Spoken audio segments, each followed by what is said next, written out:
Hi, thank you very much for joining us for tonight's webinar. Great to have you along. As we mentioned, we'll be recording this and posting this up on our YouTube site, and you'll also find links to the webinars. We'll also you'll get copies of the slides from our website and also links to any resources that we talk about. So please go to either sbdbusiness.com.au or horticulturenextgeneration.com to get those resources. Tonight we're going to be talking about effective methods or effective strategies for attracting and retaining quality team members. And this is a real challenge for many businesses, and I seem to be spending more and more of my time thinking about it and talking about it with clients, and there's some good reasons for that. So let's go on and explore them. In a recent TED Talk by a gentleman called Rainer Strack, he talked about, and he'd done a whole heap of analysis around an impending workforce crisis in 2030, there's links to the TED Talk and also to some of the papers that we talk about, and some really powerful stuff. And what they're saying is that by 2030, most of there'll be a big shortage of skilled workers around the world, and we're going to have to be pretty slick in the way we attract and retain our talent. Now, Australia possibly won't be as hardly hit as some other areas, and the study sort of highlights lots of other countries, not necessarily Australia, but I've done a little bit of calculations, and I don't have any skilled worker sort of numbers, but in terms of general population, the trend is not quite the same in Australia. The problem is that by 2020, many of our trading partners, particularly in Asia, will be starting to struggle for skilled labour, and therefore our Australian labour is going to be competing on the global stage, and we're going to see more and more people siphoned off to go and work for our competition. So even though Australia, there might be a great shortage, the global shortage will mean we're on the global stage and that they'll start picking up our workers. So it's really worth, I guess, start thinking about now your attraction and retention strategies, because 2020 is not that far away. Alright, so in terms of attraction and retention, and this model I've developed here sort of, for me, summarizes the key dynamics of attraction and retention. And for me, the glue that holds it together, so that either attracts people to our business or retains them within our business, is the culture, the corporate culture of our organization. For me, the corporate culture is that underlying personality of your business. So it's the true business that you see, and it's based on the values. So it's based on the values of the owners and of the people that work for you. But if the owners set the values and we start to attract the right sort of people to our business, then the culture, we build a really strong culture. The brand is therefore an external manifestation of our culture. Okay, so culture is absolutely critical in this space, and I guess some of the things that we're going to talk about later on will help to highlight this. So let's talk now about attraction. So the laws of attraction, there's not really laws, I just thought that was a great title. So what must we do in order to attract quality candidates to our business? Yeah. How do we get good quality people to apply for our jobs? Well, I've identified sort of 6 key principles. The first one is we need to have, just talked about it then, a strong brand with a, say that again, a strong brand with a clear purpose. Okay, so it's really important that you start to build that brand, and the brand needs to be strong in the business community that you're a part of. So when I talk about brand, I'm not talking about your logo and those sort of things. I'm talking about that external persona of your business that you perpetuate in the marketplace. Okay, now that needs to be strong. Now it's built on values and culture, and it was the subject of a previous webinar by Jim Parry. So if you go to the websites and look in the webinars, you'll see some great work here from Jim Parry on this, and I'd encourage you to go and watch those webinars, because we're not going to talk about too much around this right now. Needless to say, building a brand or a reputation in the marketplace that's based on positive culture, So building a brand around a positive culture will have other benefits for your business apart from attracting good quality staff. So a strong brand will also help with your marketing and other things. So think very clearly about your brand. It's a really critical component of attracting good quality people into your business. The second sort of law of attraction for me is that the hiring process should reflect your culture. I find so many businesses just don't have a hiring process that's just not reflective of their culture. If the process is messy, slow, and painful, what does that say about your business? So if you're going to recruit people, you want to present your business in the best light. You're trying to put yourself out there in the best way. Part of that's the brand, but the process is really important there. So having a great process is really important. The other thing is think about your values, so your culture and your values. And if teamwork is one of your core values, then don't have a recruiting process that doesn't involve the team. I see too many organisations that talk about it's all about team, and then we have two people who do all the interviewing and appointing, two senior managers do all that, and we often leave the team out of the process. So a good idea, if you value the input from your team and that's part of your values, have one interview with senior leadership, that's fine, but have another interview with part of the team that they're either going to manage or work with, so a combination of peers, and get them to, I guess, test them in different ways and look at them in different ways. You'll get a different perspective from the team than what you'll get from the leadership, and it's well worth doing. It also then reflects the culture and the values that you have in your business. So it's absolutely critical that you focus on those sort of things. So make sure your hiring process should reflect your culture and hence your brand as well. Third law is make sure you clearly define the role and make your copy engaging. Share your advertising copy engaging.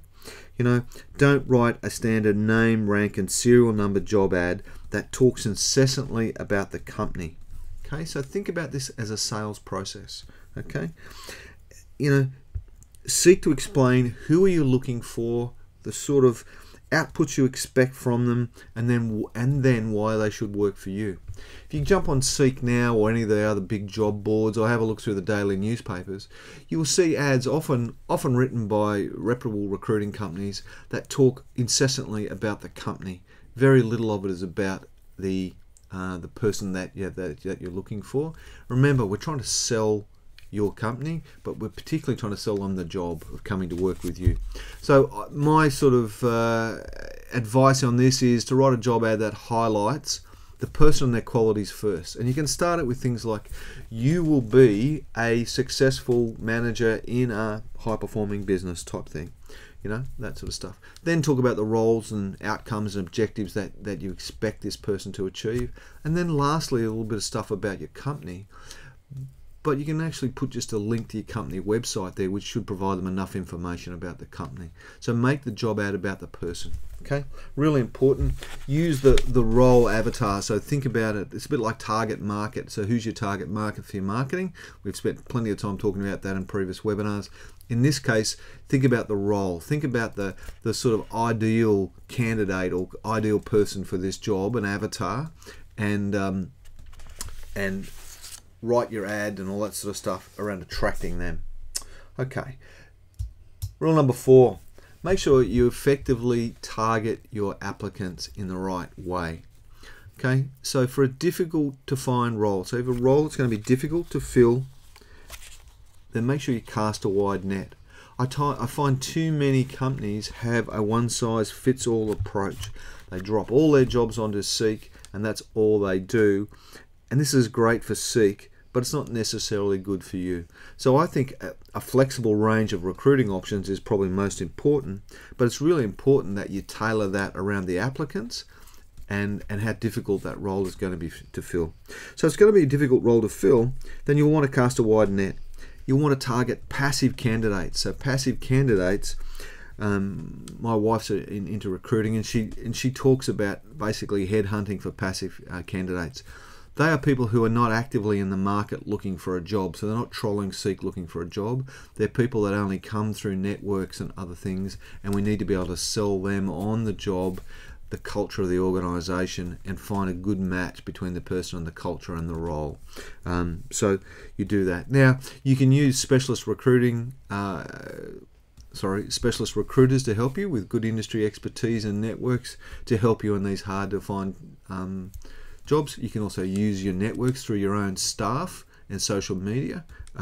So look at a range of different options, because you're going to have to cast your net very, very wide, not just throw it up on Seek to find the difficult to find jobs. Now, if it's a much easier role, then what you want to think about is make sure it's a really targeted effort. Okay, so it's really easy to throw an easy to fill job up on Seek and get 200 or 300 responses to that role, you know, and that just causes untold pain for you and your organization and quite a high cost in doing that. So, you know, if you don't target your efforts, you might want to, you know, narrow down the scope of your advertising. Oh, sorry, big hands. Narrow down the scope of your advertising, and think about those sort of things. Or you might want to consider using an agency to help you either shortlist the applicants for you, to go through and scan the potential applicants if you've got lots of them, go through and check them and come back with a shortlist. I use a software system called Harrison Assessments. Harrison has a really smart recruiting engine in it that has a whole heap of eligibility questions and things in it, and allows you to actually sort a whole number of applicants down and start to pull out the I guess the cream that's floating to the top from all the rest. So, you know, you can use you know, recruiting systems and stuff to do that for you, which is really good. We've established a horticulture job board called Horticulture Hub, and part of the system that we've implemented there, you have a pre-screening questionnaire that should help to screen out a whole heap of potential applicants for you. So you spend most of your time on people that are more appropriate for their job and get rid of a lot of the tire kickers. Okay, fifth rule, move quickly and decisively. When you find a good applicant, move quickly. Don't mess people about. I like you to, you know, treat them like a client. So you wouldn't delay a client and mess around with a client. You'd get onto it quickly. My advice is do the same thing with candidates, particularly in a role that is hard to fill.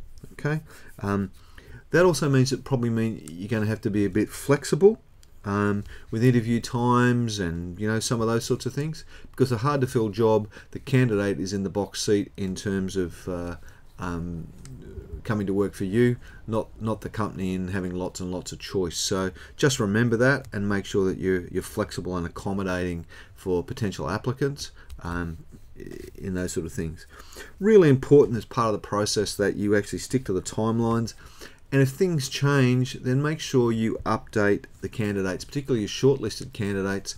Update them and keep them informed regularly of any changes. It just makes you look a lot better in the marketplace, and you know, stops you losing candidates you know, along the way. Last process then is last sort of rule, sorry, is to have a structured recruiting process. I find that too many organisations just don't have a good recruiting process. They haven't really thought about it. We go, yeah, we should really employ somebody, whack a job up on one of the job boards somewhere, and then go, oh, gee, what are we going to do next? We've got all these applicants. Oh, who's going to sort those through? What are we going to do? You know, my advice is don't waste your time and money without having a good process. So that process, you know, should start off with a clear role profile and job description for the role that you're about to do. You can then use that to write a quality advertisement that targets the sort of role avatar you're looking for. You also need to have, you know, structured screening processes, a really good interview process that questions people around their values, around your values, and make sure there's a good values mix. And it also gets them to demonstrate core capabilities. So rather than asking a question like, do you know how to use Excel? People just go, yes. You can actually say, okay, then part of this job is actually to have really good Excel skills, and you are going to have to know about how to create a pivot table. Explain to me how you would create a pivot table around some sample data. Okay, so you can ask them some questions. Apologies, we have a thunderstorm in the background, so there's a bit of lightning and thunder happening. Shortlisting. You know, what processes are you going to use to shortlist people? And And my advice here is start to use decision matrices. So use a decision matrix that has 4 or 5 key criteria on it. You may want to weight those criteria and then score your potential applicants against those criteria to start to give you an effective shortlist. Once you've got a shortlist, then my advice is I would use some sort of assessment tools. We use Harrison Assessment to help our clients in their recruiting process, but I don't mind which one you use, provided you use a tool that you understand and that works with you and that helps you to get a great overview of the client. And the last one then is make sure that you have, effective reference checking processes. You know, we've had a pretty high level occurrence in Australia in the last 12 months of somebody who lied about their prior experience and stuff. It took a very high profile job. Just be careful. Take the time to check people's references and that they are who they say they are and what they say they are. My experience, too many businesses wing the recruiting process and then end up paying the price through high staff turnover and having to do it again. Okay, so they're the 6 laws of attraction. Let's talk now about retention. Okay, so, you know, high staff turnover is a big cost in most businesses. The statistics are somewhere between 3 months and 12 months salary is the cost of the business of turning somebody over in a position. By the time you re-advertise, re-recruit, cover the person who's left, bring in the new person, bring them up to speed, train them, do all the things you need to do to get them up to the level where they're operating efficiently, you can normally expect somewhere between 3 and 12 months salary costs as part of that process. So if you're turning over lots of staff on a regular basis, then you've got a very high cost built into your business that you can effectively get rid of by following some of the things we're going to talk about now. Now, one of the things that I find amazing is that most businesses, not most businesses, a lot of businesses don't have a very effective onboarding process. So we go to a lot of trouble to an effort to recruit somebody and go through a whole heap of stuff, and when they start, we don't have a good process for engaging them and bringing them into our business. And I find this is where a lot of businesses drop the ball. I know of a large firm that recruited a colleague of mine, and on her first day she was basically shown to her office and left alone for the entire day, apart from a few people popping in to say hello. The people she was going to be working with had no idea of what they should do, and the people who had appointed her were too busy doing other things to spend any time with her. Left a really bad taste in her mouth and gave her a really poor first impression of the culture of that organisation, which took a while for her to get over. Ultimately, it meant she didn't stay with the company probably as long as she would have liked to, and it really was a direct reflection of the culture of that organisation. Disorganised, all over the place, and unstructured. So think about it, because your onboarding process is really a reflection of the culture and your company and your brand. Contrast this to a company that I know of that in the first week you're on board, they make sure that you do a whole heap of training and inductions around safety, around the organisation. You get to meet all the key players.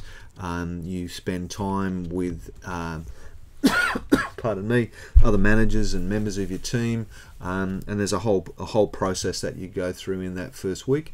You also get to see different elements of the company and understand it, and it's a great process to bring somebody on, get them up to speed quickly.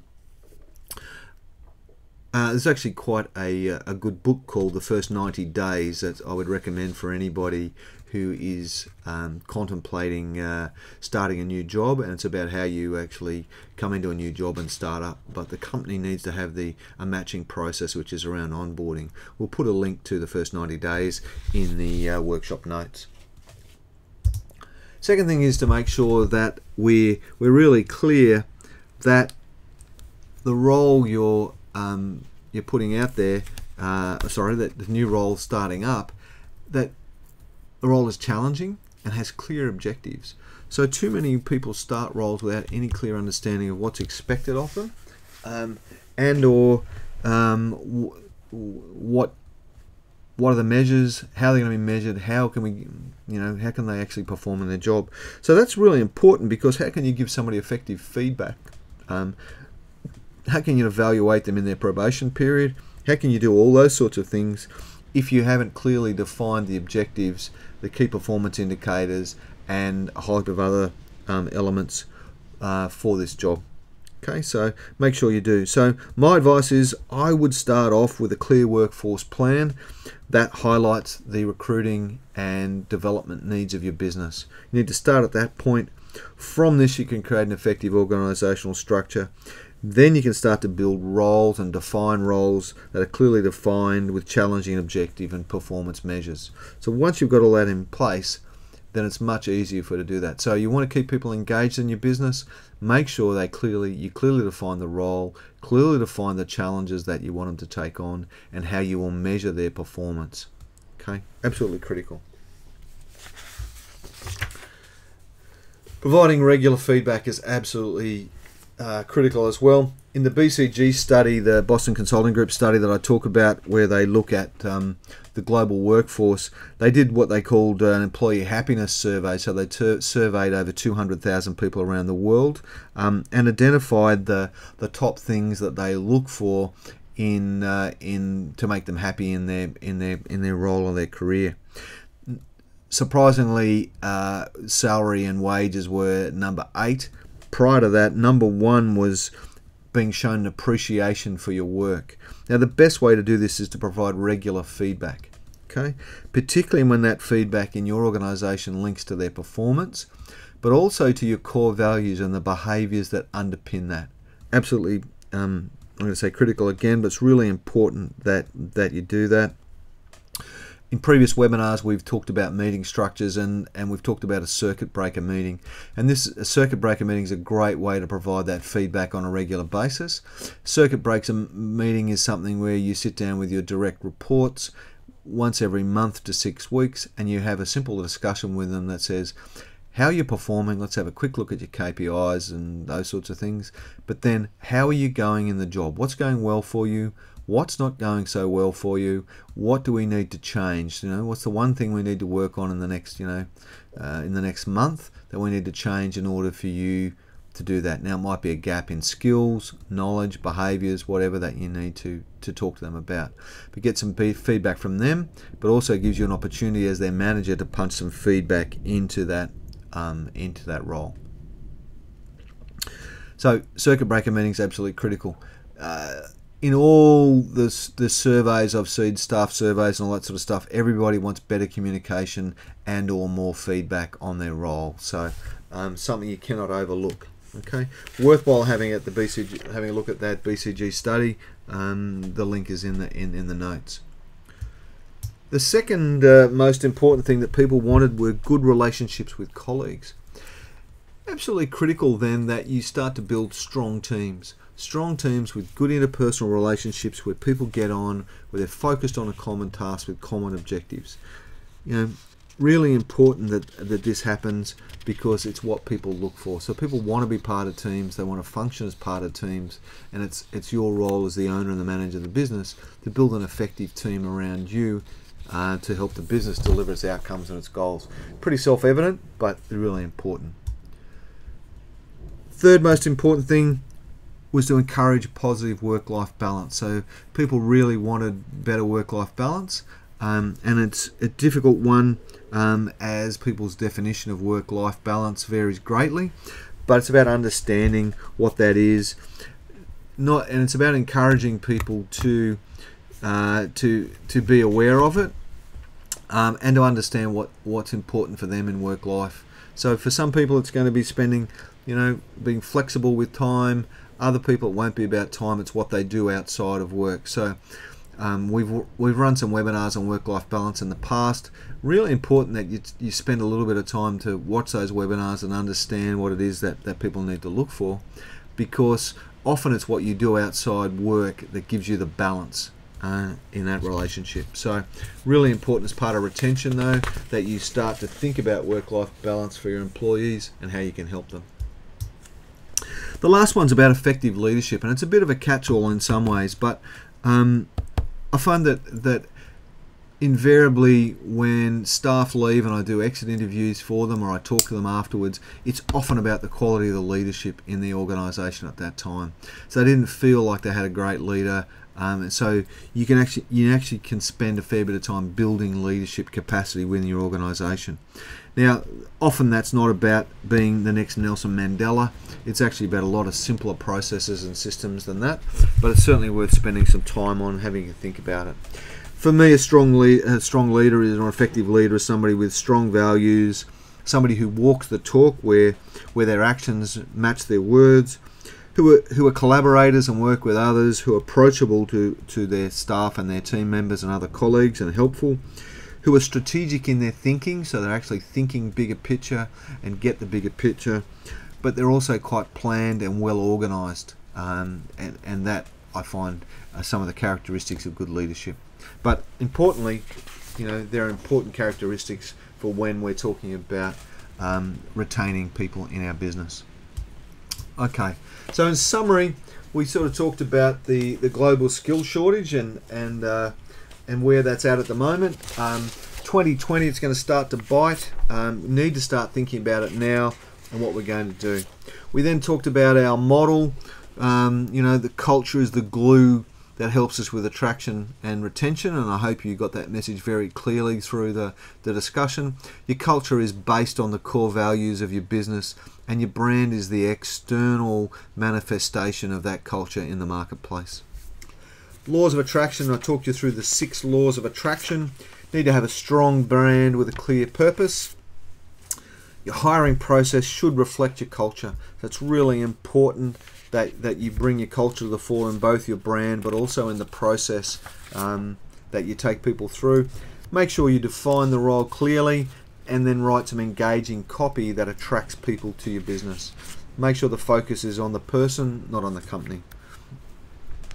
Make sure that you match your process and you target your applicants by using appropriate process. So you may need to cast a wider net if it's difficult, or you may need to narrow that net up if it's an easier to fill job.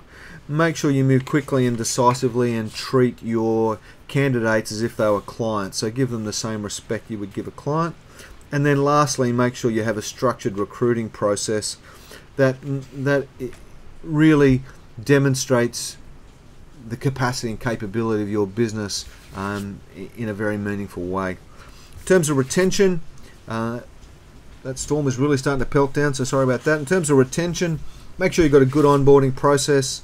Make sure that you give people roles that have challenges in them with clear objectives and that you measure those. That you provide regular feedback. Probably the most important thing in this whole thing is that you provide really good quality feedback to them, particularly feedback that's linked to the values and the behaviours that you want in your organisation. Build strong teams so they can have good relationships and encourage work-life balance, and make sure you have effective leaders. So I've been making sure you're investing some time and energy and money into leadership development in your business. The next step, so in terms of what we've talked about here tonight, I guess the things I would be doing, I'd be looking back through both the attraction and retention things that we've talked about, and I would start to be asking my questions. What can we do to improve each element that was mentioned in our business? So what's the focus we're going to have in order to do that?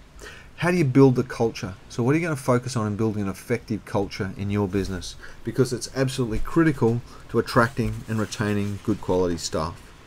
Now, along the way, I've talked about a couple of things. I've talked about our recently launched horticulture job board. So this is a job board that specialises in horticulture.